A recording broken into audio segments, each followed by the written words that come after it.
The fire is bright, the ship is slanted down, and I can't see anything else because of the smoke covering the camera lens.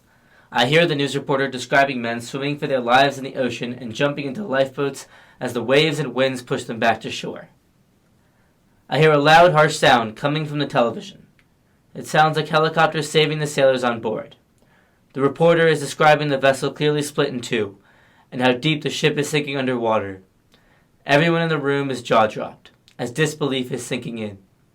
That the ARA Belgrano, one of the Navy's largest vessels and most well-equipped, has sunk. As news comes out that there were more than 1,100 men on board, everyone around me is in despair. The sight of the fallen ship fuels a surprise, because all of a sudden, a conflict that had not yet been extremely violent has become a war over a few islands, where men, ordinary men, just drafted into the army, are dying in front of my eyes. The ARA Belgrano was struck outside of the total exclusion zone, where Britain declared it would not partake in any kind of warfare. Quickly, I felt rage and anger toward the United Kingdom. To me, they committed a crime of war. The people around me are popping up with new numbers that are higher each time, as the tally of total deaths from the attack increases until finally reporters came to a conclusive estimate of around 323 deaths and 722 survivors. Suddenly, the military junta, or acting president, General Leopoldo Galtieri, is addressing the nation on television, describing the attacks as a crime of war. Furthermore, blaming Margaret Thatcher for disavowing her word on maintaining an exclusion zone.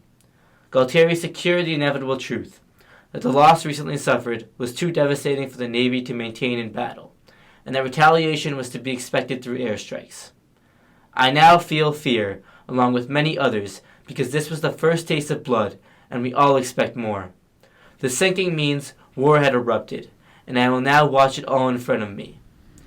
Similar to the last time, I find myself sitting on the same couch, watching smoke coming from the ocean on the television, and reporters this time sounding more upbeat than before, as the 2nd Naval Air Fighter fired missiles onto the HMS Sheffield destroyer. The ship is on fire, and I can see the crew abandoning the destroyer. The reports were stating that 23 British sailors died. Unfortunately, what seemed to be a win for us ultimately brought more fright. Even though everyone around me was content with the destruction of a British ship, the attack awoke a beast.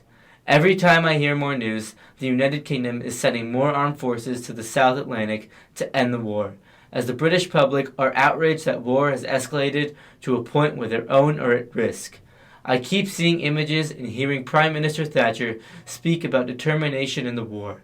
On the other hand, our government is being pressured by the public to find a peaceful resolve because Galtieri's gamble to win back the islands failed, and his power clearly started to crumble when the ARA Belgrano sunk.